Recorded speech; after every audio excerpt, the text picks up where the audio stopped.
Assalamualaikum warahmatullahi wabarakatuh.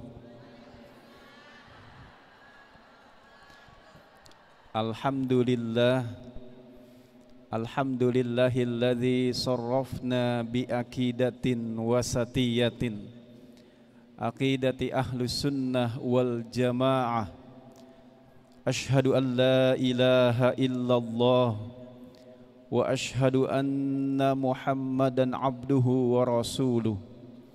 Allahumma salli wa sallim ala sayyidina wa habibina wa syafi'ina wa maulana Muhammad wa ala alihi wa ashabihi wa man tabi'a sunnatahu wa jama'atah min yaumina hadza ila yaumin nahdah.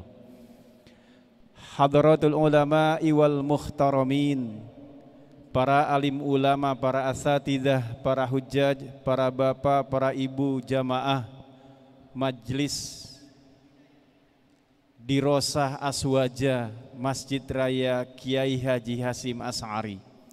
Wabil khusus, sil khusus yang sama-sama kita hormati dan kita muliakan guru kita, sahibul fadilah, al-mukarram al-ustadz Kiai Haji Ulil Absar Abdallah, yang sama-sama kita hormati sekretaris Masjid Raya Kiai Haji Hasyim Asy'ari, sahibul fadilah, al-mukarram al-ustadz Kiai Haji Humaidi Hambali LCMA, al-mukarram al-ustadz Kiai Haji Sa'duni, serta para jamaah sekalian yang kami hormati. Alhamdulillah, di Selasa pagi ini, di tahun yang baru, tahun 2023, kita berjumpa kembali di Masjid Raya Kiai Haji Hasyim Asy'ari setelah beberapa minggu kita liburkan sementara kegiatan taklim kita. Kita berharap kepada Allah Subhanahu wa Ta'ala, semoga hadirnya kita pada pagi hari ini di tahun baru tahun 2023 ini, Allah selalu berikan keberkahan kepada kita semua. Allah berikan kesehatan, dan mudah-mudahan segala niat baik kita, segala keinginan kita di tahun 2023 ini, Allah ijabah segala keinginan kita. Amin ya Rabbal alamin. Salawat ma'assalam semoga tetap terlimpahkan fi kulli waqti wahin wa fi kulli lamhatin wa nafasin adadama wasihau ilmullah untuk baginda Nabi besar Muhammad sallallahu alaihi wasallam, dengan ucapan Allahumma salli wa sallim wa barik alaihi wa ala alihi. Semoga dengan senantiasa kita membacakan salawat kepada beliau, kita mudah-mudahan akan mendapatkan syafaatnya di yaumil qiyamah nanti. Amin ya Rabbal alamin. Bapak, Ibu pada sehat hari ini ya? Ya. Pengurus DKM Masjid Raya Hasyim Asy'ari, hari ini kita membuka kajian Dirosah Aswaja, diawali dengan ngaji Ihya Ulumuddin. Ya, tahu Bu kitab Ihya? Nah, ntar dijelasin sama kiai kita. Yang dibahas langsung oleh guru kita Kiai Haji Ulil Absar Abdallah ya. Nanti saya buka forum tanya jawab juga. Beliau menyampaikan mungkin sekitar 45 menit Kiai. Kemudian ada forum tanya jawab. Silahkan ditanya. Yang masih ada keraguan mengenai fikroh, pikiran beliau yang dulu mungkin, yang dulu kita belum tahu, dengan pemikiran yang cukup fenomenal Kiai. Nanti mungkin dijelaskan sama Kiai juga bagaimana sepak terjang beliau pada saat ya mungkin kita mendengar ya istilah JIL ya itu. Tapi alhamdulillah ya, alhamdulillah mungkin nanti kita mendengarkan langsung ya bagaimana proses beliau pada saat dulu dan sekarang ini gitu loh. Jadi mudah-mudahan dengan penjelasan hadirnya beliau pada pagi hari ini, maksud saya, kita mendapatkan pencerahan ya. jadi tidak ada keraguan lagi di diri kita, dan mudah-mudahan ini membawa suatu informasi ya atau pelajaran bagi kita, terutama untuk kajian Ihya Ulumuddin. Saya rasa pembuka pada pagi hari ini kita buka dengan pembacaan Ummul Quran, walaupun tadi sudah dibacakan Ratibul Haddad. Kita berharap kepada Allah Subhanahu wa taala semoga kumpulnya kita pada pagi hari ini menjadi ijtima'an marhuma wa tafarruqam bim ba'dihi tafarruqam ma'suma.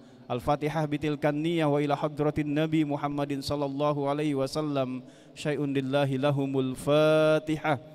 A'udzu billahi minasyaitonir rajim. Bismillahirrahmanirrahim. Alhamdulillahi rabbil alamin. Arrahmanir rahim. Maliki yaumiddin. Iyyaka na'budu wa iyyaka nasta'in. Ihdinas siratal mustaqim. Siratal ladzina an'amta 'alaihim ghairil maghdubi 'alaihim waladdallin. Rabbighfirli wa liwalidayya amin. Untuk itu mari kita pusatkan hati dan pikiran kita untuk mendengarkan kajian Ihya Ulumuddin yang akan disampaikan oleh guru kita Shahibul Fadilah Al-Mukarram Ustaz Kiai Haji Ulil Absar Abdallah. Wa ilaihi falyatafaddal mashkura.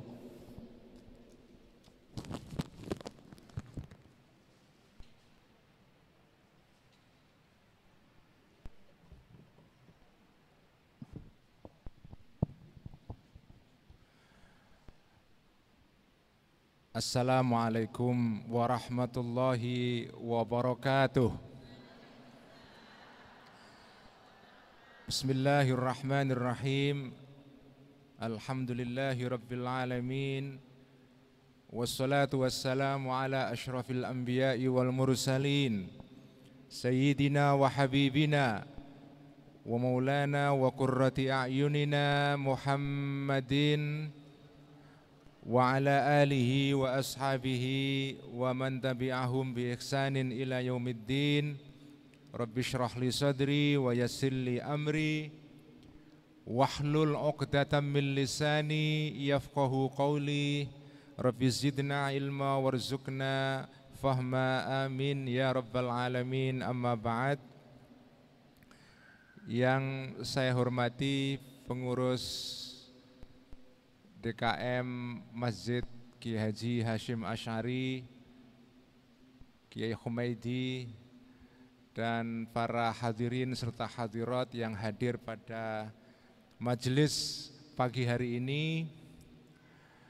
Pertama-tama mari kita panjatkan syukur alhamdulillah kepada Allah Subhanahu wa taala, karena pada pagi hari ini kita diberikan kesempatan untuk melakukan kegiatan belajar.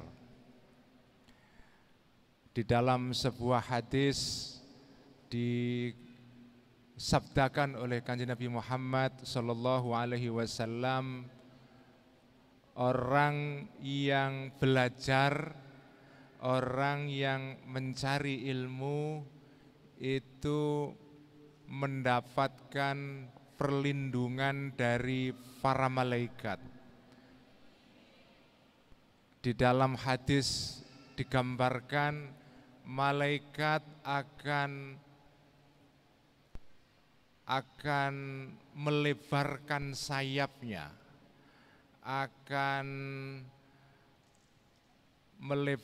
sayapnya, melindungi orang-orang yang sedang belajar, yang thalabul ilm. Jadi ibu-ibu sekalian, bapak-bapak yang sedang belajar di majelis ini, di atas bapak dan ibu sekalian ini ada sayap malaikat. Ada sayap malaikat yang menaungi bapak dan ibu sekalian. Memang sayapnya tidak kelihatan, karena kalau kelihatan ketakutan semua. Tapi di atas ibu dan bapak sekalian ini ada sayap malaikat yang menaungi. Itulah keunggulan atau fadilah, keunggulan orang-orang yang mencari ilmu. betapa pentingnya ilmu itu di dalam agama Islam. Banyak hadis-hadis tentang fadilatul ilm wa ta'allum, tentang keutamaan ilmu dan belajar. Kita bersyukur kepada Allah Subhanahu wa taala karena diberikan kekuatan dan kemauan untuk belajar hari ini. Dan hari ini insya Allah kita akan belajar tentang ajaran seorang ulama besar namanya Imam Ghazali. Imam Ghazali. Ini ulama besar sekali dari Baghdad. Dari negeri Baghdad yang hidup pada abad ke-11 Masehi atau 5 Hijriah. Kitab-kitabnya Imam Ghazali itu banyak dipelajari di pondok-pondok pesantren. Salah satunya adalah kitab yang ditulis di backdrop ini, yaitu kitab Ihya Ulumuddin. Ini kitab luar biasa pengaruhnya di dalam masyarakat Islam. Sampai-sampai ada sebuah pondok pesantren di Jawa Tengah, di Cilacap. Namanya Pondok Pesantren Al-Ihya Ulumuddin. Al-Ihya Ulumuddin, itu pesantren di Cilacap. Banyak orang yang namanya Ghazali. Di sini ada enggak ibu-ibu yang anaknya namanya Ghazali? Saya yakin enggak ada. Karena sekarang ini orang-orang tua modern ini kalau ngasih nama anak itu lebih suka anaknya itu seperti artis Korea. Kalau dulu ibu-ibu sekalian zaman generasi saya ini tahun 70-an. Orang-orang tua itu banyak yang menamai anak-anak mereka itu Ghazali. Ahmad Ghazali, Muhammad Ghazali, atau Ghazali saja, itu banyak sekali. Jadi sebetulnya nama anak-anak orang tua itu menandakan dari generasi mana orang tua itu hidup. Kalau namanya kok anaknya Ghazali itu kira-kira ya orang tuanya lahir tahun 60-an, 70-an. Karena kalau yang anaknya atau orang tuanya lahir tahun 90-an, 2000-an atau 90-an atau 80-an, jarang yang anaknya itu namanya Ghazali, Umar, itu dianggap tidak keren lagi itu. Husain, Hasan itu udah enggak zamannya lagi itu. Ya. Sekarang namanya sudah seperti bintang-bintang film. Nah, itu perubahan zaman ibu-bapak sekalian. Nah, saya akan ngaji sedikit hari ini tentang ajarannya Imam Ghazali di dalam kitab Ihya. Bapak Ibu sekalian, di Indonesia ini ada 2 organisasi Islam besar. Yang pertama Nahdlatul Ulama, yang kedua Muhammadiyah. Nahdlatul Ulama pendirinya adalah Kiai Hashim Asy'ari yang menjadi nama masjid ini. Nahdlatul Ulama itu mengikuti cara beragama, berislam dengan cara tertentu. Jadi berislamnya Nahdlatul Ulama itu mengikuti namanya manhaj. Manhaj itu artinya jalan. Jalannya Nahdlatul Ulama itu pertama mengikuti salah satu dari mazhab 4. Ada mazhab Hanafi, madhab Syafi'i, madhab Maliki, madhab Hambali. Kemudian mengikuti akidah, namanya akidah Asy'ariyah atau Maturidiyah. Di Indonesia mayoritas umat Islam mengikuti madhab Syafi'i. Madhab Syafi'i. Di dalam akidah kebanyakan mengikuti akidah Asy'ariyah. Yang ciri-cirinya antara lain mengenal Allah melalui 20 sifat. Yang kalau di dalam masyarakat Betawi atau masyarakat kita itu dilakukan ya, wujud qidam baqa mukhalafatul lil hawadisi qiyamuhu bi nafsihi wahdaniyat qudrat iradat ilmu hayat. Itu adalah akidah Asy'ariyah. Anak-anak kita harus dikenalkan kepada Allah Subhanahu wa taala antara lain melalui sifat-sifatnya Allah yang dirumuskan oleh para ulama-ulama yang mengikuti akidah Asy'ariyah ini. Wujud, qidam, baqa dan seterusnya. Nah, ciri yang ketiga adalah mengikuti tarekat atau tasawuf atau akhlak. Jadi Islam ala Nahdlatul Ulama atau Ahlus Sunnah wal Jamaah Nahdlatul Ulama itu cirinya 3. Ikut salah satu madhab, ikut salah satu akidah Asy'ariyah atau Maturidiyah, dan mengikuti akhlak, dalam hal ini mengikuti tasawuf. Mengikuti tasawuf. Nah, di dalam tasawuf ini ajarannya Imam Ghazali itu menjadi panutan. Ajarannya Imam Ghazali itu menjadi panutan.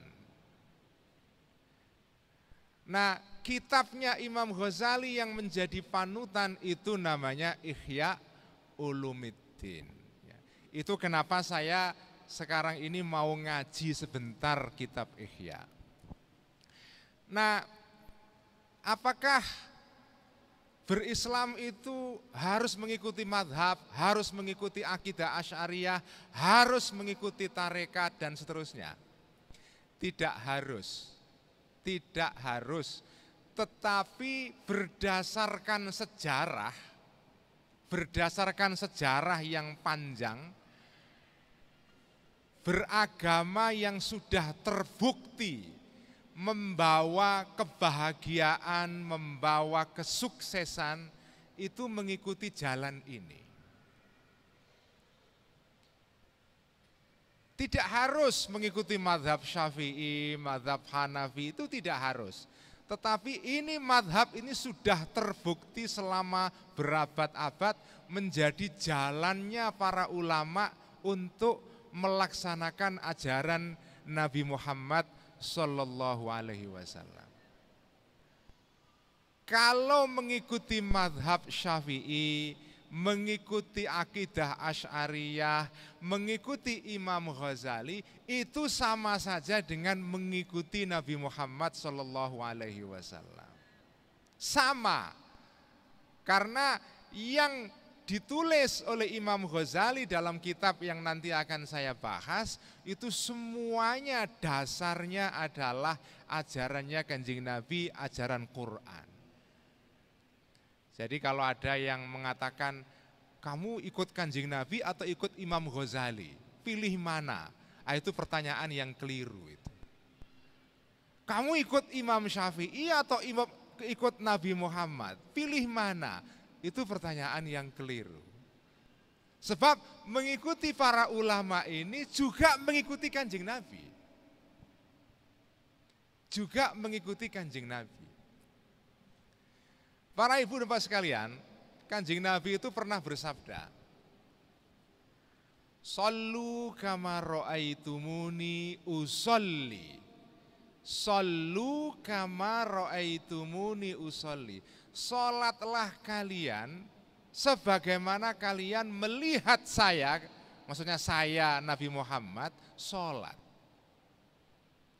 Salatlah kalian sebagaimana Kanjeng Nabi salat. Pertanyaannya, apakah di masjid ini ada yang pernah melihat Kanjeng Nabi salat? Ada? Kalau ada, itu berarti Dracula itu. Konon katanya Dracula umurnya ribuan tahun. Tidak ada. Satupun orang di ruangan ini tidak ada yang pernah melihat Kanjeng Nabi sholat. Dari mana sampean melihat Kanjeng Nabi sholat? Melalui para ulama. Melalui Imam Syafi'i, melalui Imam Ghazali, melalui guru-guru kita dari guru-gurunya, guru-gurunya dari gurunya, terus sampai kepada sahabat, kepada Kanjeng Nabi Muhammad Sallallahu Alaihi Wasallam. Jadi mengikuti ulama itu sama dengan mengikuti Kanjeng Nabi. Mengikuti Imam Syafi'i sama dengan mengikuti Kanjeng Nabi. Mengikuti Imam Ghazali sama dengan mengikuti Kanjeng Nabi.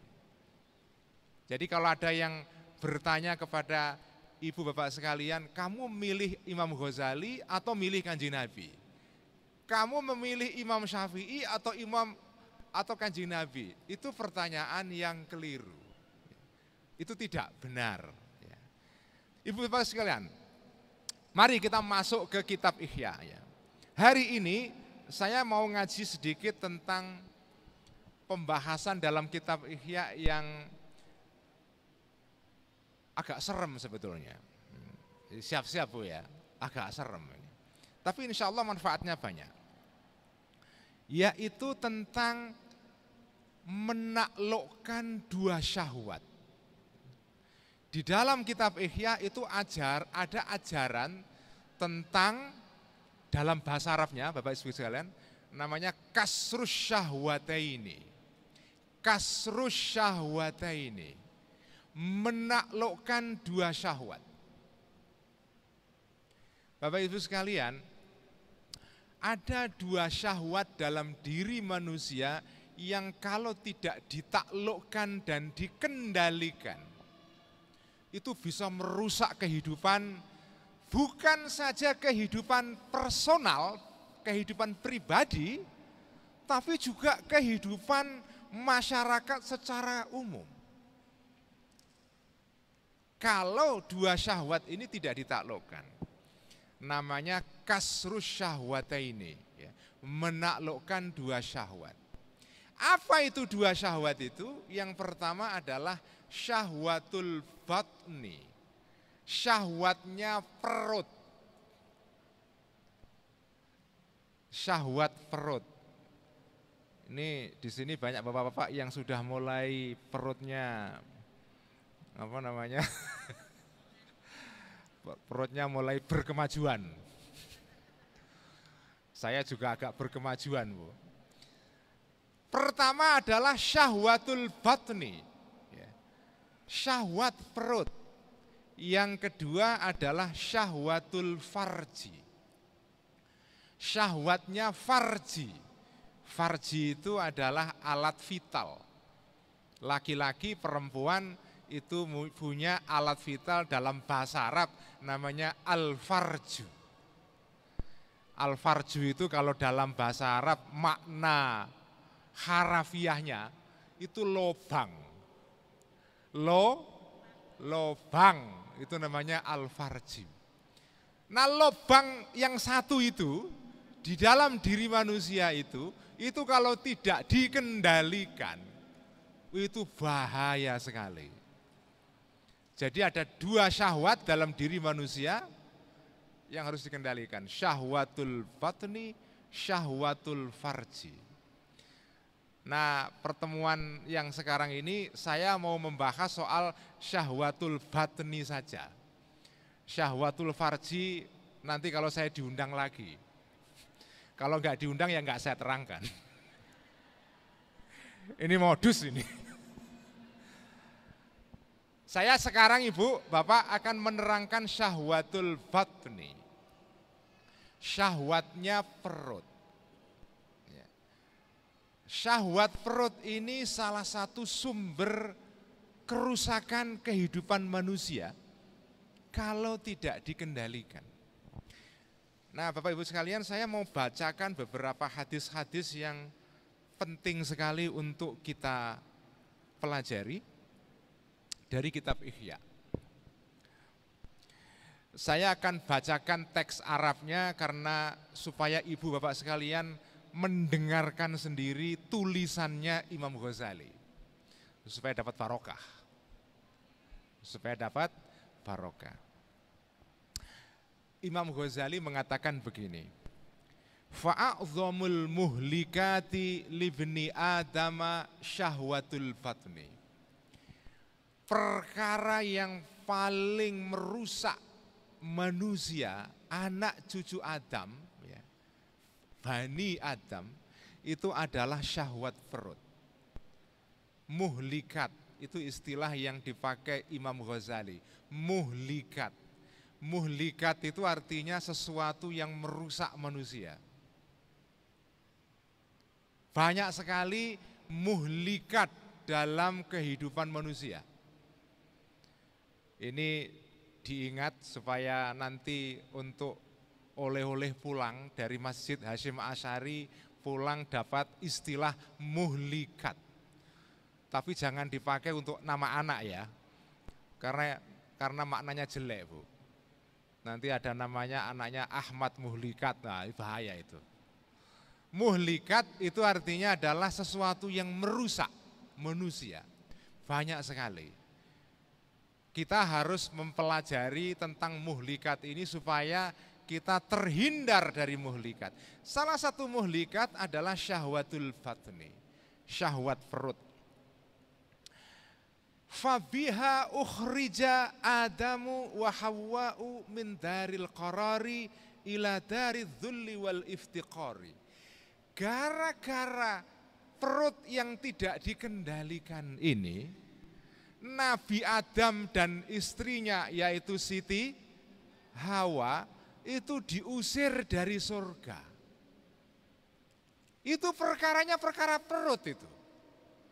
Jadi kalau tidak karena perutnya Nabi Adam ini dikendalikan, mungkin kita masih di surga sampai sekarang. Tapi karena Nabi Adam itu tergoda oleh syahwat perut ini, kemudian Nabi Adam dan istrinya diusir dari surga, kemudian tinggal di dunia ini hidup sengsara, ya ada bahagia, ada sengsara gonta-ganti. Kalau di surga bahagia terus, di dunia ada sengsara, ada bahagia. Itu gara-gara syahwat perut. Kenapa kok Nabi Adam itu diusir dari surga? Karena idnuhiya anis syajarati. Mula-mula Nabi Adam dan Siti Hawa itu dilarang untuk memakan buah. Buah dari satu pohon. Enggak tahu pohonnya apa, kita tidak tahu. Pokoknya ada pohon di surga yang ada buahnya dan buahnya ini menggoda sekali. Nabi Adam digoda oleh iblis, akhirnya terjatuh memakan buah itu untuk memenuhi syahwat perutnya. Gara-gara itu terus dari surga. Jadi Bapak Ibu sekalian, kita sekarang ini, kenapa saya sengaja membahas bagian ini? Karena kita semua sekarang ini hidup di era ketika cari makan itu mudah sekali sekarang ini. Makanan itu Masya Allah sekarang ini luar biasa. Sekarang ini kita hidup di dalam era atau di dalam zaman di mana manusia ini melimpah ruah makanannya. Sekarang ini orang itu bukan mati kelaparan, tetapi mati karena kekenyangan. Ada yang percaya enggak mati kekenyangan itu? Orang sekarang ini, Bapak Ibu sekalian, itu bukan mati karena kelaparan, mati karena kekenyangan. Sudah banyak contohnya. Sekarang ini penyakit yang paling banyak membunuh manusia modern itu dua. Pertama adalah penyakit gula, yaitu diabetes. Yang kedua adalah penyakit jantung. Itu dua penyakit yang membunuh manusia modern paling banyak. Dan dua penyakit ini timbul karena gara-gara makan yang tidak dikontrol. Syahwatul batni yang tidak dikontrol. Penyakit diabetes, Bapak Ibu sekalian, itu sekarang penyakit yang luar biasa merata di masyarakat. Indonesia termasuk negara yang tingkat penyakit diabetesnya termasuk tertinggi di dunia. Termasuk tertinggi di dunia. Zaman saya kecil itu tidak ada atau jarang orang penyakit gula itu jarang. Karena ya gula mahal, ya. Makanan-makanan yang ada gulanya itu juga tidak semua orang mampu makan, ya. Mampu membeli. Sekarang ini Masya Allah gula, apalagi sekarang ini ada namanya perusahaan es krim dari Cina yang lagi viral di seluruh Indonesia. Ya, pasti tahu semua namanya. Apa namanya? Apa namanya Bu? Apa namanya Pak? Hah? Nanti kalau saya sebutkan namanya malah pada jajan semua nanti ya. Iya itu kan isinya gula semua itu. Gula semua itu. Jadi sekarang ini kita hidup di era di mana manusia itu melimpah ruah stok makanannya. Orang meninggal bukan karena kelaparan tapi karena kekenyangan. Nah, mari saya bacakan ajaran Kanjeng Nabi Muhammad Sallallahu Alaihi Wasallam mengenai soal makanan ini. Pertama, sabda Kanjeng Nabi yang pertama dalam kitab Ihya yang dikutip adalah jahidu anfusakum bil ju'i wal atosyi. Jahidu anfusakum. Perangilah diri kamu kalian dengan lapar dan haus. Istilah yang dipakai Kanjeng Nabi di sini itu jahidu. Jihadlah kalian. Jadi jenengan itu mengendalikan syahwat perut itu enggak mudah itu. Enggak mudah itu. Apalagi kalau kita pergi ke Glodok, ke kota, waduh itu daerah makanan semua itu Bu. Malam-malam kita ke sana, wah udah perut kita kepingin makan apa saja.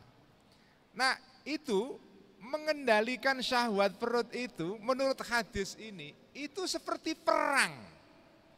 Karena itu tembungnya atau redaksinya itu jahidu. Jihad. Dan menurut sebuah hadis yang lain, jihad melawan hawa nafsu itu adalah jihad besar. Jihad melawan orang-orang kafir itu jihad kecil itu. Al-jihadul asghar. Jihad yang paling besar itu adalah jihad melawan diri kita sendiri. Karena itu Kanjeng Nabi itu mengatakannya itu jahidu anfusakum. Jihadlah kalian melawan diri kalian. Karena mengendalikan perut apalagi di era modern sekarang ini, apalagi di Jakarta.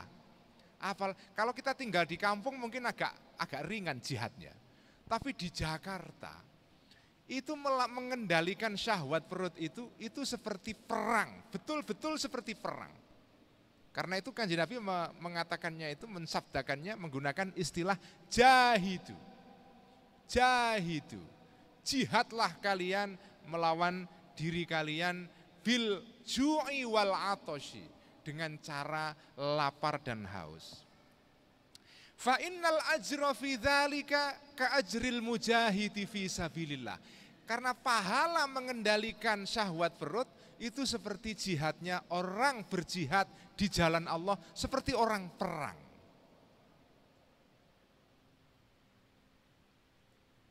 Itu mengendalikan perut, itu jihad itu. Dan saya sudah merasakan sendiri, Ibu Bapak sekalian, saya sekarang ini sedang mengikuti program diet. Wah, keren kan? Bukan biar langsing, karena berat badan saya itu gara-gara kemarin pergi-pergi kemana-mana acara di luar kota itu naik 5 kilo, Bu. Baru 5 kilo. Naik 5 kilo itu rasanya sudah tidak karu-karuan itu. Berat sekali, pokoknya gerak itu tidak lincah lagi itu. Nah, kemudian saya berusaha mengurangi berat badan itu, mengendalikan perut. Ternyata itu berat sekali itu. Itu seperti perang betul itu. Apalagi pagi-pagi bangun tidur jam 7 ada bubur ayam lewat. Udah siang sedikit bakso. Nanti keluar rumah ada empek-empek, aduh ya Allah, berat sekali. Itu seperti mujahadah itu, seperti perang. Dan perang melawan perut itu sama dengan perang di jalan Allah Subhanahu wa Ta'ala. Ini hadis pertama. Hadis kedua, Kanjeng Nabi bersabda, Sayyidul a'mali al-ju'u. Sayyidul a'mali al-ju'u. Pemimpin dari segala pekerjaan yang baik itu adalah lapar. Bapak Ibu mungkin pernah mendengar ada hadis Sayyidul ayyami al-jum'ah. Kepalanya hari-hari itu, jadi hari seminggu ada 7 hari itu ada pemimpinnya, ada kepalanya, itu hari Jumat. Sayyidus syuhur Ramadan, kepalanya bulan-bulan itu bulan Ramadan. Nah, Sayyidul a'mali al-ju'u, seluruh pekerjaan-pekerjaan baik yang dilakukan manusia, itu kan banyak sekali.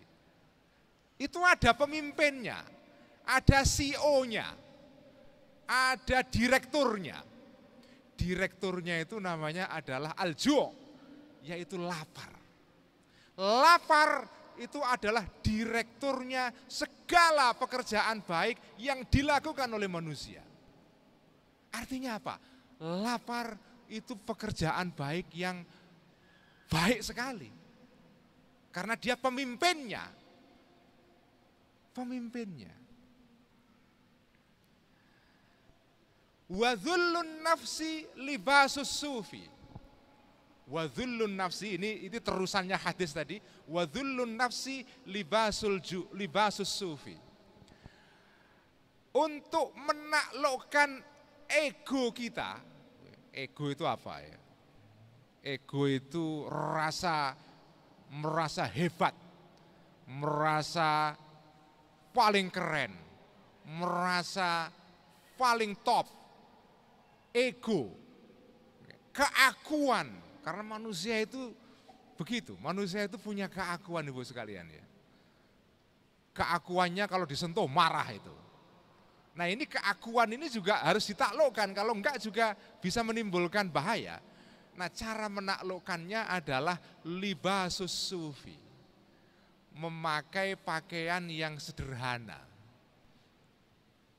Biasanya orang itu kalau pakaiannya baik, keren, bagus sekali, branded. Nah, tasnya itu, ini ada yang branded enggak tasnya ini?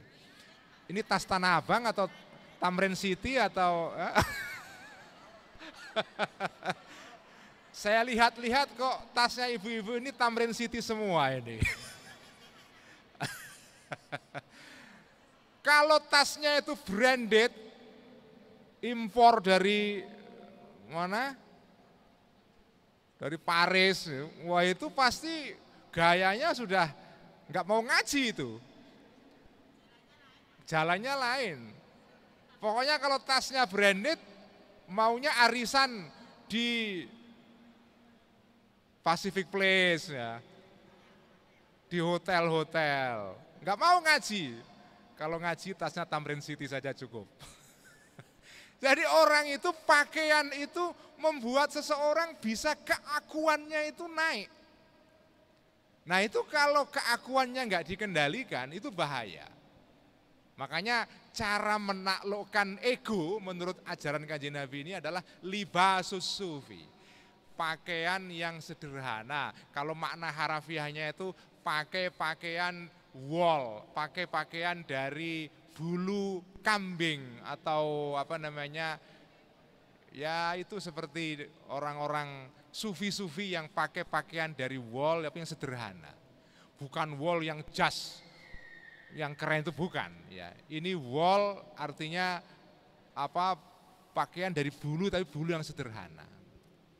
Nah itu Sayyidul A'mali al-Ju', direkturnya para tindakan-tindakan pekerjaan yang baik adalah al-Ju'.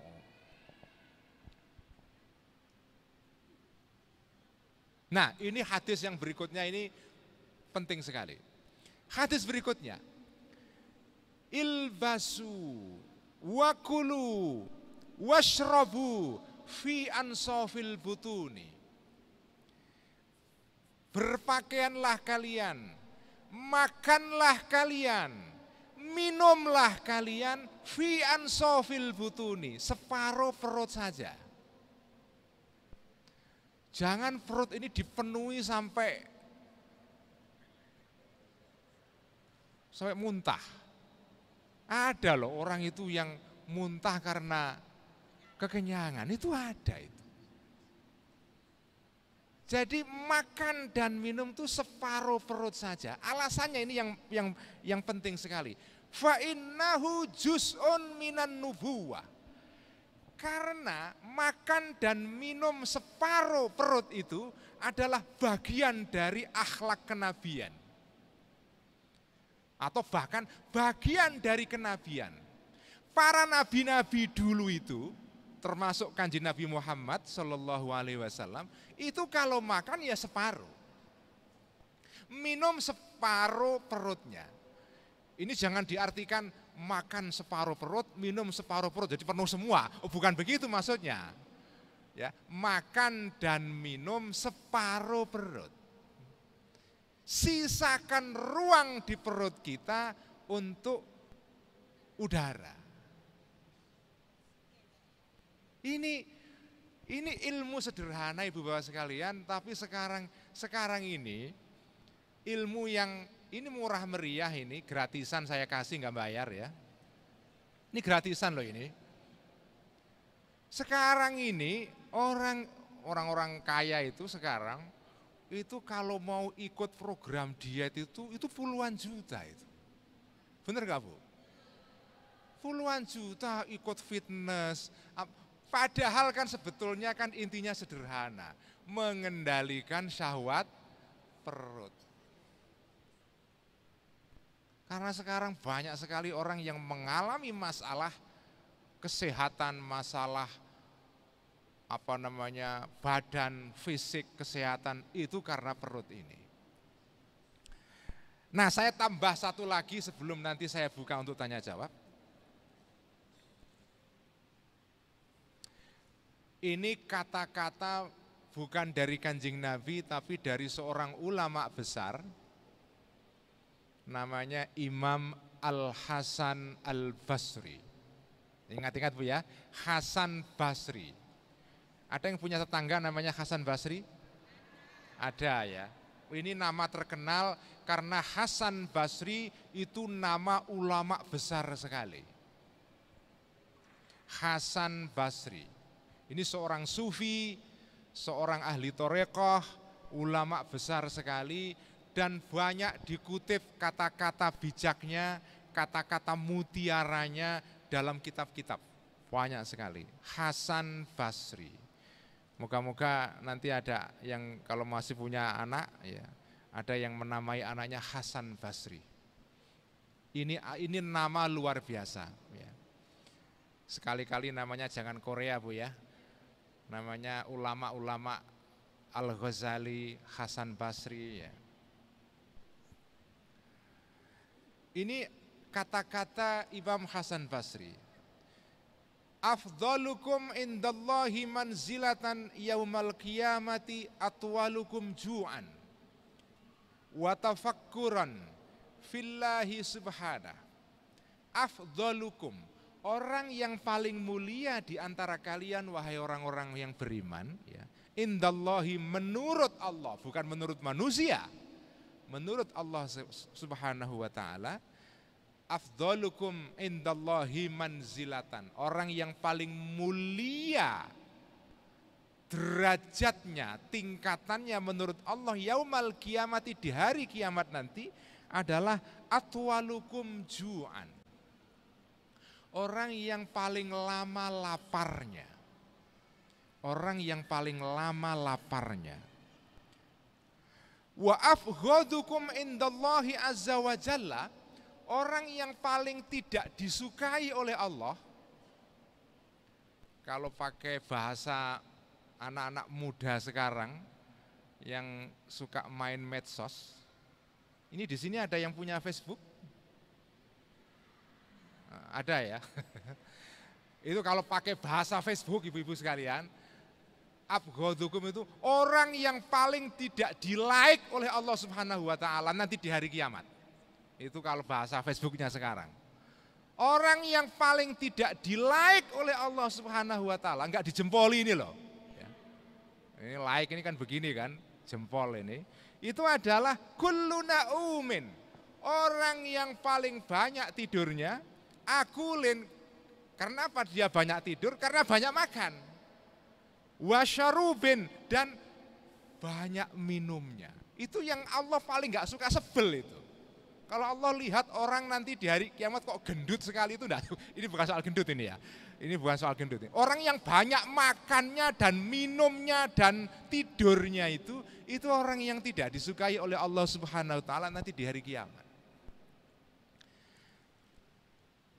Bapak Ibu sekalian, saya sekiankan saja keterangan mengenai soal lapar ini. Nah, lapar ini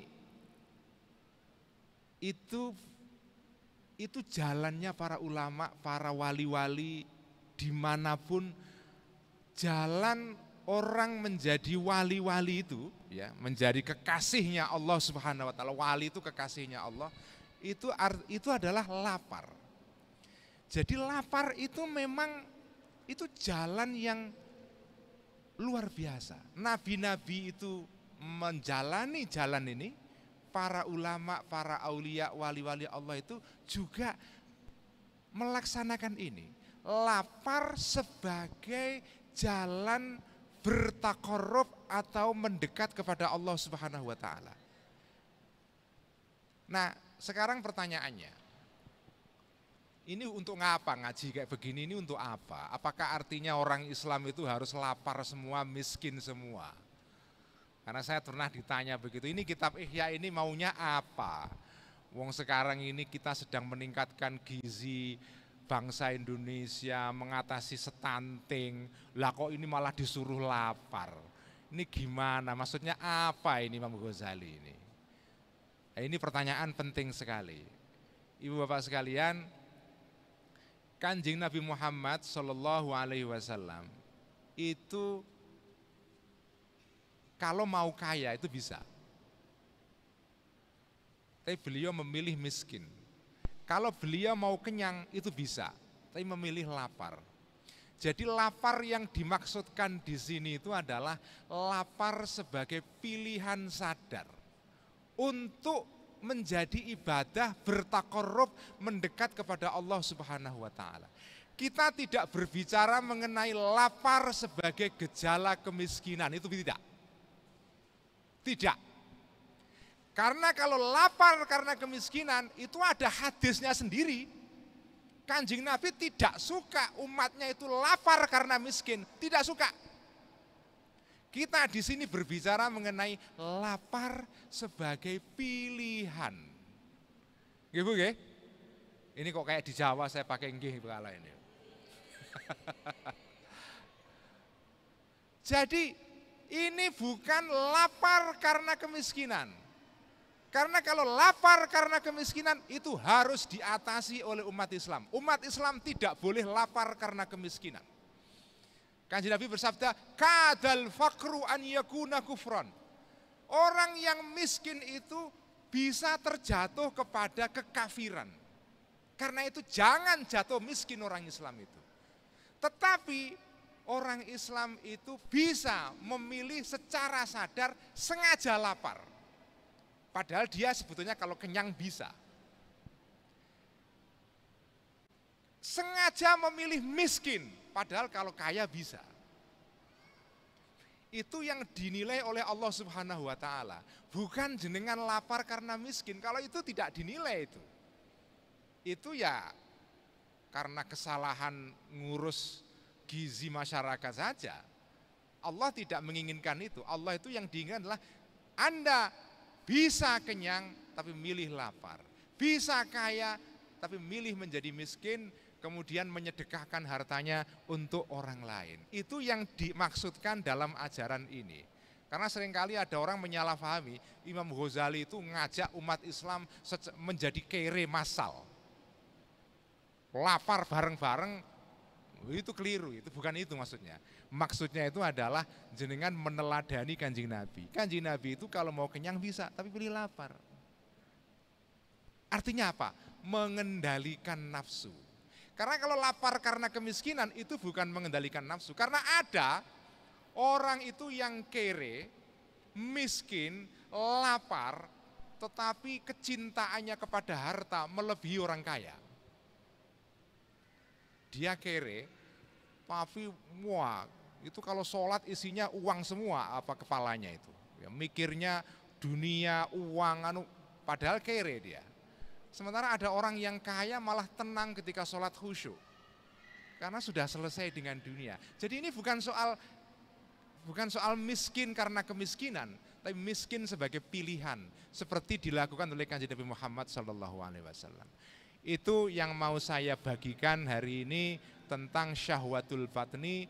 Ini kalau kita lakukan Bapak Ibu sekalian, kalau kita kerjakan pelan-pelan, insya Allah kalau kita belajar mengendalikan perut, itu banyak masalah dalam kehidupan itu pelan-pelan terselesaikan. Tidak semuanya, karena ada masalah yang tidak bisa diselesaikan hanya dengan mengendalikan perut, ada. Tapi banyak masalah yang bisa kita selesaikan kalau kita bisa melakukan ajaran ini. Karena mengendalikan perut itu adalah juz'un minan nubuwah, bagian dari kenabian. Dari akhlak Kanjeng Nabi, akhlak para nabi-nabi, pekerjaan para nabi-nabi pada masa dahulu. Sekian, semoga kita bisa melaksanakan dan mengamalkan ilmu ini walaupun secara pelan-pelan ya. Insya Allah semoga ibu semua, bapak semua diberikan kemampuan untuk mengamalkan ilmu yang kita pelajari di ruangan ini. Karena ilmu itu nggak ada gunanya kalau nggak diamalkan. Tidak usah diamalkan penuh karena susah kalau mengamalkan penuh, tapi ya minimal sekian persen lah, 5%, 10%. Karena begini Bapak Ibu sekalian ya, jenengan ini menurut para ulama ya, ini sekedar berbagi ilmu sedikit.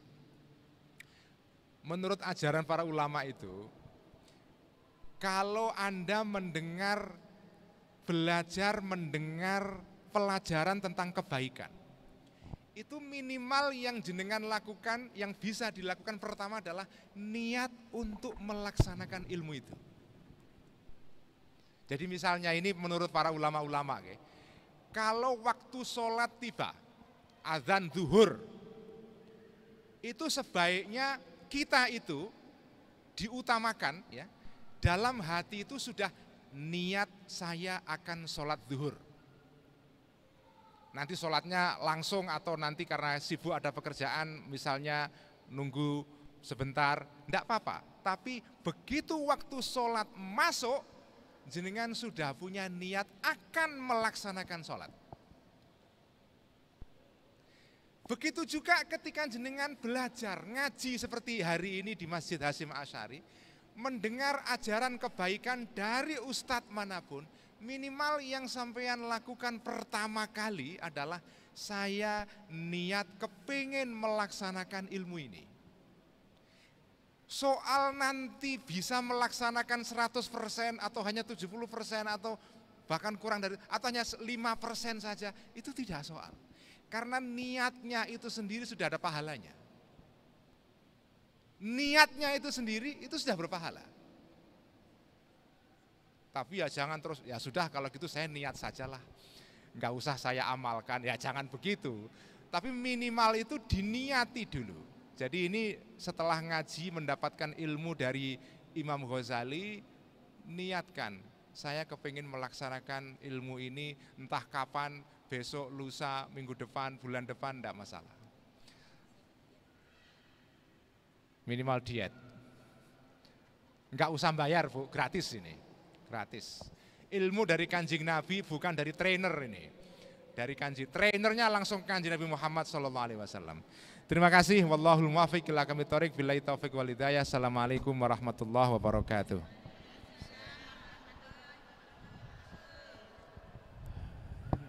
Jazakumullah ahsanal jaza diucapkan kepada guru kita yang telah menyampaikan kajian Ihya pada pagi hari ini. Bapak Ibu yang dirahmati oleh Allah Subhanahu wa taala, saya buka 4 penanya. Ya, yang pertama dari Ibu, kemudian nanti yang kedua dari kaum bapak. Silahkan Ibu yang paling depan, Afriansa. Disebutkan nama, tinggal di mana, kemudian pertanyaannya Ibu. Singkat, padat, ya.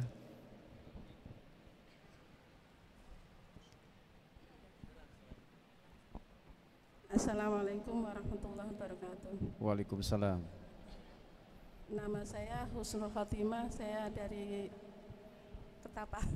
Ketapang. Saya mau bertanya Pak Ustaz, Pak Kiai, lapan yang di sini apa kita harus puasa terus atau bagaimana gitu? Kalau diniatin sekalian puasa kan dapat pahala gitu. Ya, baik. Terima kasih. Assalamualaikum warahmatullahi wabarakatuh. Waalaikumsalam. Pertanyaan yang bagus. Satu lagi, silakan dari kaum ibu. Silakan. Mengenai kajian atau mengenai biografi beliau juga boleh. Silakan. Ada yang mau tanya? 1, 2. Dari kaum bapak, silakan. Ada yang mau tanya? Ya, silakan Ustaz.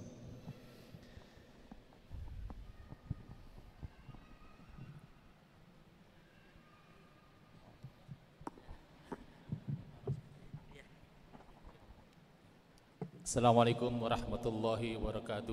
Waalaikumsalam warahmatullahi wabarakatuh. Nama saya Sugari, tinggal di Semanan. Yang saya pertanyakan Ustaz, seiring dengan era zaman sekarang ini, banyak di antara teman-teman itu mengaji lewat YouTube. Jadi nggak usah datang ke sama Ustadz, cukup lewat YouTube itu sudah cukup. Yang kedua, ada yang mengatakan begini, kita nggak usah ngaji sama kiai sama Ustadz, langsung aja sama Quran, langsung sama Rasul, seperti itu. Bagaimana pendapat ini Pak Ustadz seperti ini? Terima kasih. Assalamualaikum warahmatullahi wabarakatuh. Baik, terima kasih Ustadz yang telah memberikan pertanyaannya. Cukup, ada lagi pertanyaan? Kalau enggak langsung Kiai akan jawab pertanyaan. Ada lagi? Ya, silakan. Assalamualaikum warahmatullahi wabarakatuh. Waalaikumsalam warahmatullahi wabarakatuh. Ini Pak Kiai, saya mau nanya, di zaman para wali kan ada yang namanya puasa ngableng tuh, sampai 41 hari nggak makan nggak minum. Itu hukumnya dosa apa enggak itu? Puasa meninggalkan ngableng. makanan. Puasa ngableng di Jawa. Puasa ngableng. Puasa ngebleng selama 41 hari itu paru-paru zaman-zaman dulu kan nggak makan, nggak minum, itu hukumnya dosa apa enggak? Suara apa? Cukup ya? Puasa ngeblang apa? Ngeblang. Ngeblang. Ya, kami mohonkan kepada Kiai untuk dapat memberikan penjelasannya dari para jamaah sekalian. Syukron, Kiai. Terima kasih. Pertama dari Ibu tadi ya, apakah mengendalikan syahwat perut itu berarti harus puasa terus-menerus ya? Tentu tidak ya, karena Kanjeng Nabi tidak suka umatnya itu puasa terus-menerus. Nggak suka banget itu. Bahkan dilarang. Kanjeng Nabi itu pernah melihat para sahabat-sahabatnya itu berlomba-lomba untuk ibadah paling banyak, puasa paling banyak, qiyamul lail paling banyak, tapi kemudian melupakan pekerjaan-pekerjaan yang seharusnya dia kerjakan untuk keluarganya, untuk masyarakat, dan seterusnya. Itu marah Kanjeng Nabi itu. Dan marahnya itu serius sekali karena diceritakan dalam sebuah hadis. Jadi pernah Kanjeng Nabi itu rumahnya itu seperti kiai, model kiai-kiai zaman dulu. Enggak tahu kalau kiai sekarang, karena kiai sekarang agak sedikit beda. Kiai zaman dulu itu kan rumahnya itu selalu open house. Open house, tahu Bu ya, open house. Rumahnya itu terbuka sepanjang waktu. Enggak pernah dikunci itu pintu rumahnya itu. Makanya sembarang waktu kita datang dipersilahkan. Enggak ada sowan kiai kok janjian dulu pakai WA jam segini ya, itu dulu enggak ada. Sekarang mungkin agak beda. Kiai modern mungkin sekarang kalau mau sowan harus pakai appointment. Wah, seperti dokter itu. Appointment dulu. Kalau dulu enggak ada. Enggak ada. Kiai-kiai itu open house sepanjang waktu, rumahnya terbuka untuk umat. Kanjeng Nabi begitu. Karena ulama-ulama ini kenapa kok begitu? Mengikuti Kanjeng Nabi. Kanjeng Nabi itu rumahnya open house sepanjang waktu. Karena itu sahabat-sahabat itu seneng sekali jagong, apa jagong itu? Ngobrol. Ya. Ngobrol di ruang tamunya Kanjeng Nabi itu seneng sekali. Sampai pernah satu ketika turun ayat dalam surat Al-Ahzab itu. Mengingatkan mengenai para sahabat yang suka ngobrol di rumah Kanjeng Nabi. Itu kalian itu kalau bertamu dengan Kanjeng Nabi ya mbok tahu diri toh. Kanjeng Nabi itu kan ya punya istri, punya privasi atau ruang pribadi. Ini kamu sowan Kanjeng Nabi sudah dikasih makan, masih ngobrol di situ, rokok segala macam. Kalau sekarang rokok ya. Karena apa? Karena Kanjeng Nabi itu orang yang sosok yang menyenangkan untuk diajak ngobrol. Nah, suatu saat ada sahabat-sahabat yang berkumpul di ruang Kanjeng Nabi. Kanjeng Nabi di dalam, di kamar. Kanjeng Nabi, Ibu sekalian, Kanjeng Nabi itu enggak punya rumah. Bu, Kanjeng Nabi itu enggak punya rumah. Rumahnya itu ngenger, apa kalau ngenger itu ya? Nimbrung di masjid. Sudah ada yang pernah umroh atau haji di sini? Kalau melihat Masjid Nabawi itu di sana ada makam Kanjeng Nabi. Makam Kanjeng Nabi itulah rumahnya Kanjeng Nabi. Nah, di samping rumah itu adalah masjid. Jadi Kanjeng Nabi itu tidak punya rumah. Rumahnya itu di samping masjid. Ya kalau istilah sekarang itu Kanjeng Nabi itu kayak merbot. Enggak punya rumah. Nah, satu ketika sahabat-sahabat ini kumpul di beranda masjid, di luar kamarnya Kanjeng Nabi ngobrol. Mereka berbicara, wah saya ini kan orang biasa, bukan Nabi. Jadi saya akan sholat terus-menerus, puasa terus-menerus, saya tidak akan kawin, tidak akan nikah, supaya saya bisa mencapai level, ya kalau tidak seperti Nabi, ya mendekati Nabi dalam hal kebaikan. Kanjeng Nabi dari kamar mendengar obrolan para sahabat-sahabat yang berbicara tentang perlombaan kebaikan ini. Kanjeng Nabi langsung keluar marah-marah, marahnya luar biasa. Beliau mengatakan, kalian puasa, ibadah, tapi kalian tidak boleh. Lihat aku sholat, aku puasa, tapi juga aku kadang-kadang tidak puasa, kadang-kadang aku juga menggauli istri, aku nikah juga. Jadi jangan mengira kebaikan itu dengan cara melupakan kewajiban-kewajiban kita sebagai manusia di dunia ini. Itu keliru sekali. Islam itu agama yang ajarannya adalah tengah-tengah. Tengah-tengah. Boleh kita ini mencari makan, tapi harus tahu batas. Boleh kita ini ibadah, tapi juga harus tahu batas. Boleh kita puasa, tapi juga harus tahu batas. Jadi tidak boleh puasa terus-menerus, tidak boleh. Apa tadi puasa ngebleng tadi itu tidak boleh itu ya. Tidak boleh itu. Islam mengajarkan puasa itu secukupnya. Jangan mengabaikan hak badan kita juga. Tidak boleh itu. Jadi Ibu-ibu sekalian, walaupun tadi kita berbicara bahas soal mengendalikan syahwat perut, saya tidak menyuruh ibu-ibu ini untuk puasa setiap hari. Nanti kasihan suaminya, kasihan anak-anaknya. Yang suami juga begitu, jangan puasa setiap hari. Maksimal itu kita puasa Nabi Daud. Itu paling maksimal itu. Puasa sehari, tidak puasa sehari, selang-seling. Selang-seling. Itu paling maksimal. Tapi kalau puasa sepanjang hayat, ya meskipun ada ulama yang membolehkan, tetapi kalau menurut ajaran dasarnya itu tidak boleh. Tidak dianjurkan. Kanjeng Nabi tidak menginginkan hal seperti itu. Nah, pertanyaan berikutnya, kenapa kita harus belajar Islam dari para ulama?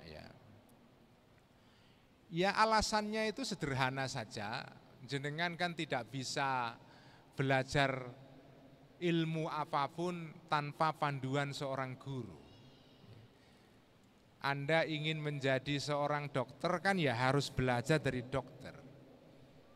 Mau jadi petani ya harus belajar ilmu pertanian dari sarjana pertanian. Begitulah, dalam semua ilmu kita tidak bisa belajar itu baca sendiri. Tidak bisa. Quran, hadis, nah itu tadi ya makanya saya katakan banyak orang itu mengira kalau kita mengikuti madhab, mengikuti Imam Syafi'i, mengikuti Imam Hanafi, mengikuti Imam Maliki dan imam-imam yang lain, itu seolah-olah kita tidak mengikuti Quran dan hadis. Kenapa kita tidak langsung Quran dan hadis saja? Ya monggo saja. Tapi menganggap bahwa mengikuti ulama itu sama dengan tidak mengikuti Quran dan hadis itu yang keliru. Kalau sampean punya pandangan, karena ini umat Islam itu perlu toleransi. Umat Islam itu, Bapak Ibu sekalian, umat Islam itu banyak jenisnya. Kita ini umat Islam itu tidak hanya satu warna, warnanya itu banyak sekali. Dan kita sudah kenyang sejarah pertengkaran antar warna-warna dalam Islam ini itu sudah kenyang kita. Harus kita hentikan itu. Jangan meneruskan permusuhan dalam sejarah itu. Udahlah itu orang-orang tua dulu, sekarang kita putus. Ada NU, ada Muhammadiyah, ada ini, monggo saja. Saya menghormati yang mau Muhammadiyah, ahlan wa sahlan, monggo, please. Baik saja, mau NU, saya senang karena saya orang NU. Mau ikut ini, ikut, monggo saja. Yang penting saling menghormati. Cuma kalau menurut saya ini, ulama ini Ini ulama ini bukan ulama yang sembarangan, ini bukan ulama kaleng-kaleng. Imam Ghazali ini ulama luar biasa alimnya. Dia ini sudah menulis buku, kitab, ya sudah kita ikuti saja. Mengikuti Imam Ghazali itu sama dengan juga mengikuti Nabi Muhammad, mengikuti Quran. Kenapa? Karena Imam Ghazali itu menulis kitabnya ini juga berdasarkan Quran dan hadis. Jadi jangan diperlawankan, kamu pilih Quran atau pilih Imam Syafi'i, itu keliru. Itu sama dengan masa jenengan terus lagi marah-marahan sama suami atau apalah. Atau terus jenengan mengatakan, kamu ikut Nabi Muhammad atau ikut istri? Loh, itu pertanyaan apa kayak begitu itu? Ada orang kerja di kantoran, lagi konflik dengan bosnya, lalu mempengaruhi karyawan-karyawan lain. Kamu ikut Quran atau ikut bos? Itu pertanyaan kayak gitu itu ya pertanyaan yang tidak benar. Karena belum tentu mengikuti tokoh tertentu itu meninggalkan Quran dan hadis. Karena para ulama besar ini semuanya ilmunya itu berdasarkan Quran dan hadis. Jadi jangan menganggap, sekali-kali punya anggapan bahwa mengikuti para ulama itu sama dengan meninggalkan Quran dan hadis. Karena ulama itu ilmunya adalah dari Quran dan hadis. Bahkan Kanjeng Nabi pernah bersabda, al-ulama'u warathatul anbiya. Jadi pewarisnya para nabi itu ya para ulama. Makanya ibu-ibu bapak sekalian, kalau jenengan tuh kepengin melihat Kanjeng Nabi itu seperti apa sosoknya, itu gampang sebetulnya. Sowan kiai, tapi kiai beneran ya. Sowan kiai, kira-kira seperti apa Kanjeng Nabi itu? Karena begini, di dalam ajaran Islam itu ada dua jenis ilmu. Ada namanya itu hadis, ada namanya sunnah. Ada hadis, ada sunnah.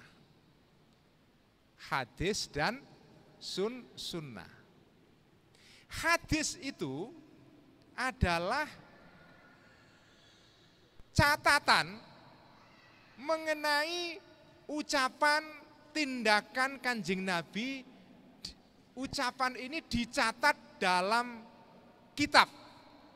Itu namanya hadis.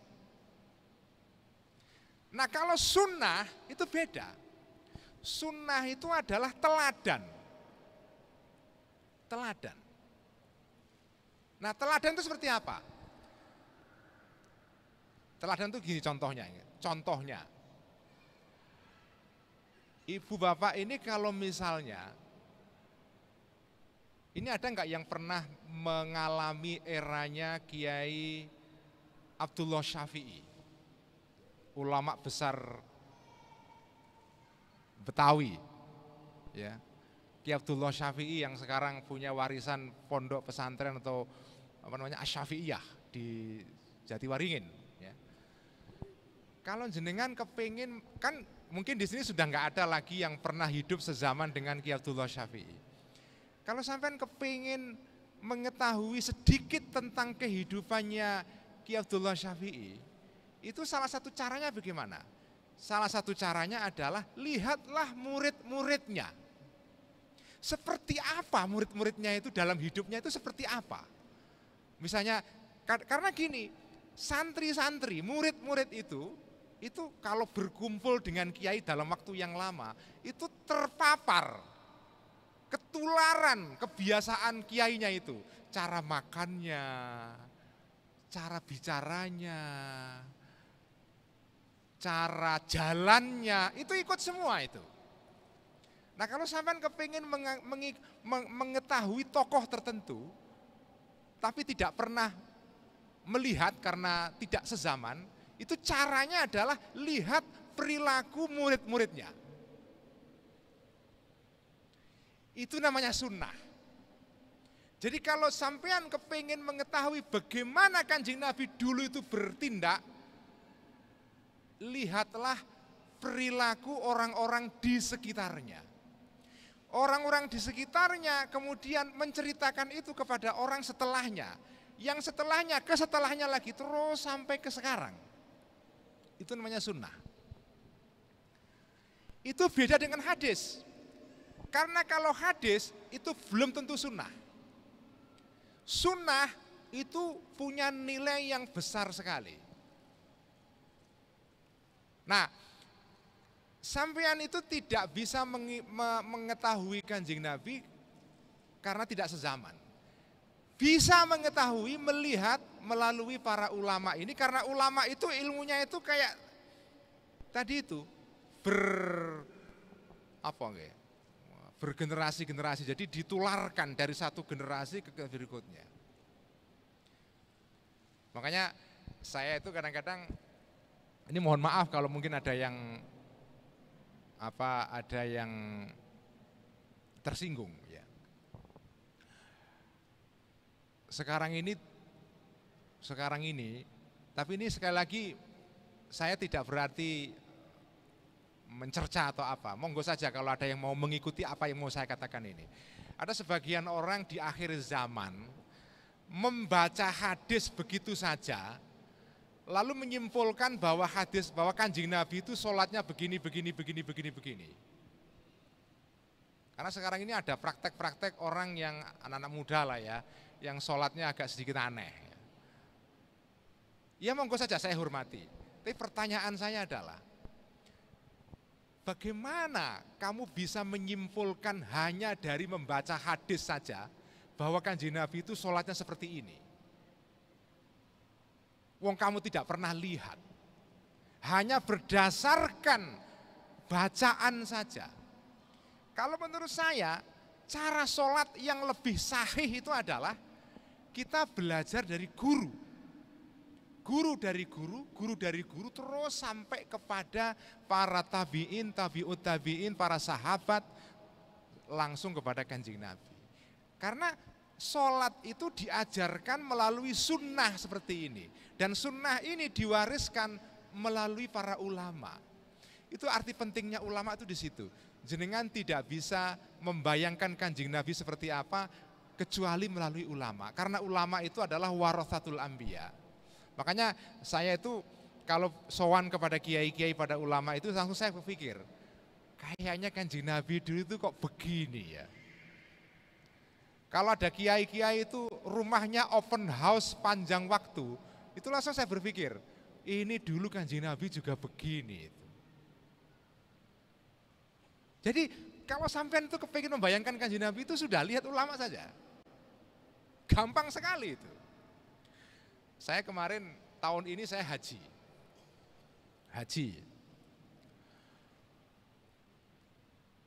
Saya sowan kepada seorang ulama yang terkenal sekali di Makkah.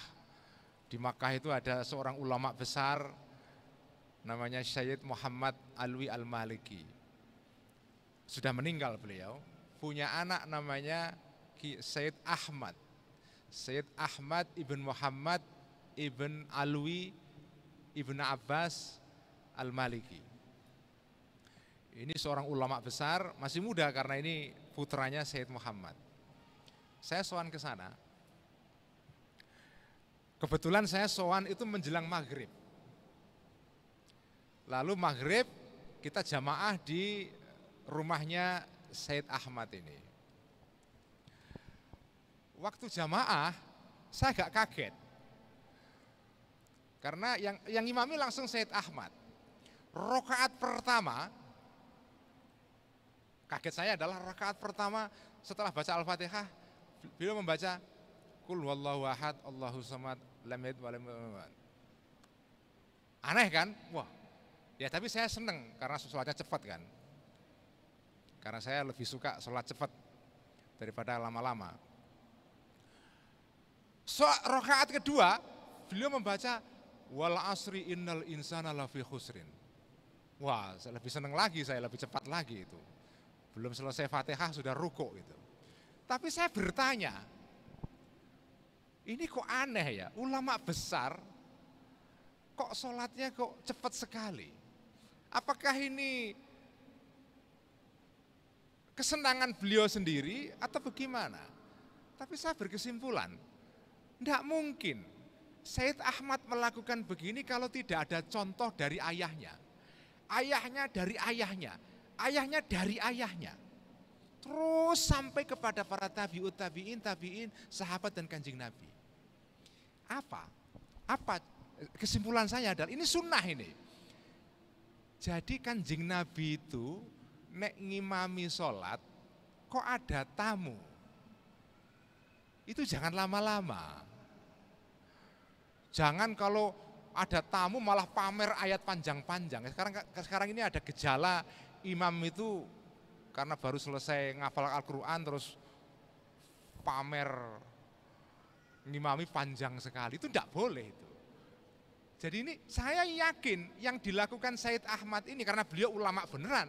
Pasti ada contoh dari ayahnya, ayahnya dari kakeknya, terus sampai kakek Nabi. Itulah pentingnya sampai melihat ulama itu di situ. Jadi ulama itu sumber ajaran kanjeng Nabi. Tentu saja ulama ini beda-beda, saya tahu Bapak Ibu sekalian ya. Ulama itu beda-beda. Perbedaan, nah ini terakhir sebelum saya akhiri ceramah pada siang hari ini. Perbedaan para ulama itu adalah rahmat bagi umat Islam. Saya ulang ya. Perbedaan di antara ulama itu adalah rahmat bagi umat Islam. Sampean ini kalau merasa belum ulama, jangan ikut-ikutan untuk ikut berdebat soal perbedaan di antara para ulama. Karena sekarang ini ada gejala di era WhatsApp ini, orang-orang yang tidak punya ilmu sok ikut-ikutan ngomong. Sampean jangan ikut-ikutan. Kalau sampean tidak punya ilmu, diam.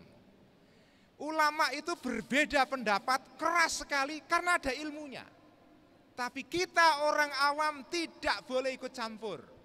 Semua kita hormati. Dan yang kita hormati Bapak Ibu sekalian, kita ini hormati semua ulama yang punya ilmu.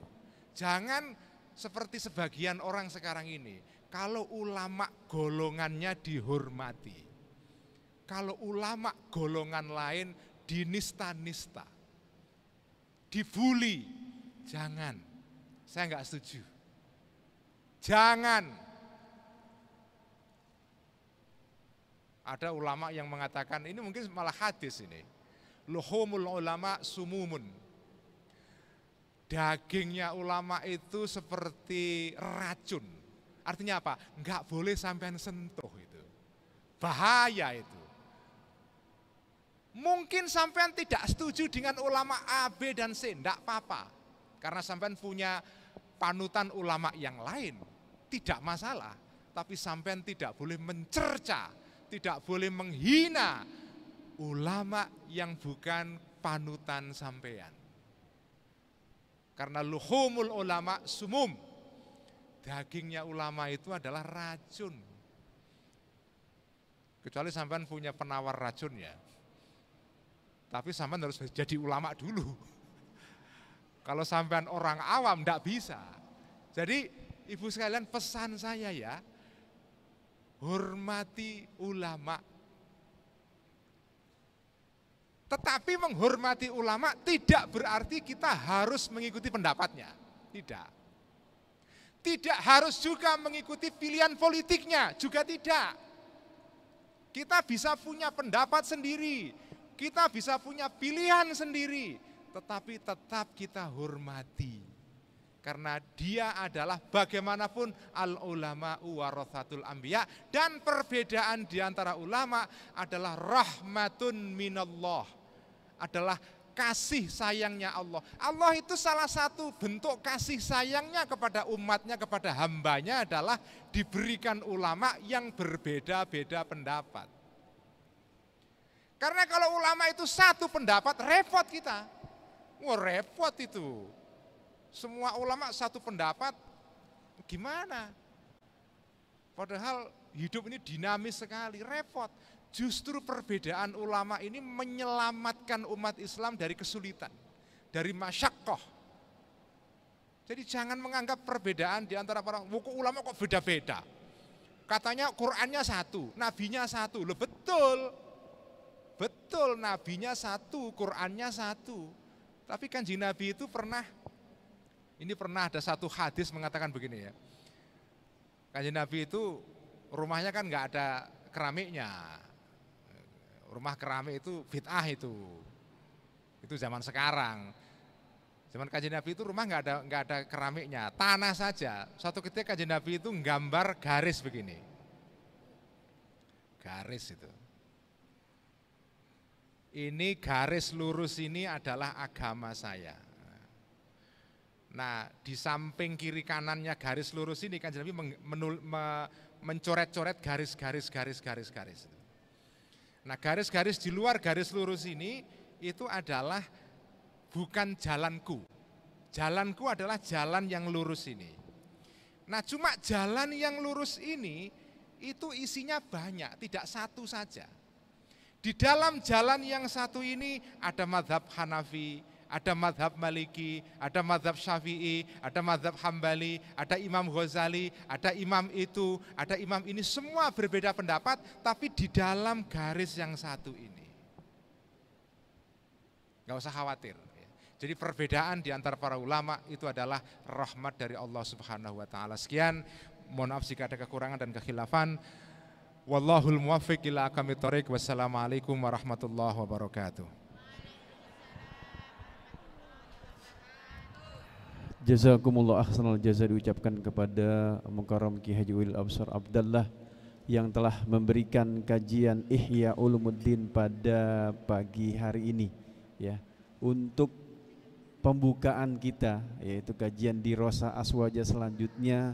Berarti Selasa depan kita sudah membahas kitab kajian fikih tradisional ya, dan juga kajian kitab-kitab yang lainnya kita adakan setiap hari Selasa pukul 9 pagi, diawali dengan pembacaan Rotibul Haddad. Kemudian untuk kajian duha nanti insya Allah kita akan adakan di minggu terakhir bulan Januari ya. Saya rasa ini ya untuk bulan hari ini, tapi nanti selanjutnya tetap normal ya. Mungkin ini saja kajian kita pada pagi hari ini. Untuk itu kita tutup kajian kita ini. Kami mohonkan sekali lagi kepada guru kita Ki Haji Ulil Absar Abdallah untuk menutup kajian pada pagi hari ini. Dan saya cukup sekian. Syukran wa dumtum fil khair wal barakah wan najah wallahul muwaffiq ila aqwamit thoriq. Wassalamualaikum warahmatullahi wabarakatuh.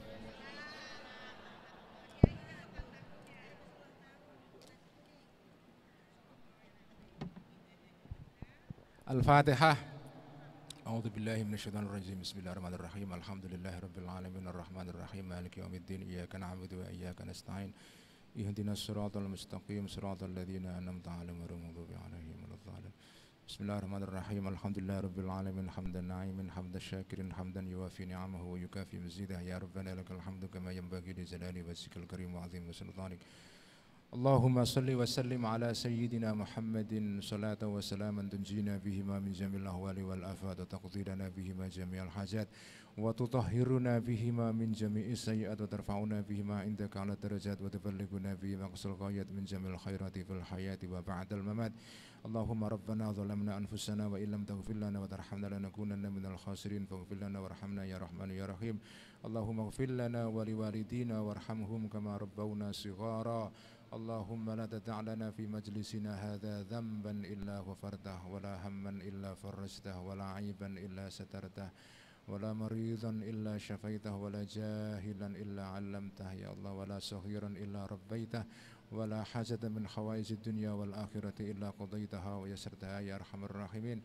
Allahumma أصلح لنا ديننا الذي هو عصمة أمرنا وأصلح دنيانا التي فيها معاشنا واجعل الحياة زيادة لنا في كل خير واجعل الموت راحة لنا من كل شر اللهم أرنا الحق حقا وارزقنا اتباعه وأرنا الباطل باطلا وارزقنا اجتنابه اللهم اجعل ذريتنا من أهل العلم والحكمة والصلاح والإيمان ربنا هب لنا من أزواجنا وذرياتنا قرة أعين واجعلنا للمتقين إماما ربنا آتنا في الدنيا حسنة وفي الآخرة حسنة وقنا عذاب النار رب اختم لنا بخاتمة السعادة أجمعين وصلى الله على سيدنا محمد وعلى آله وصحبه أجمعين سبحان ربك رب العزة عما يصفون وسلام على المرسلين والحمد لله رب العالمين.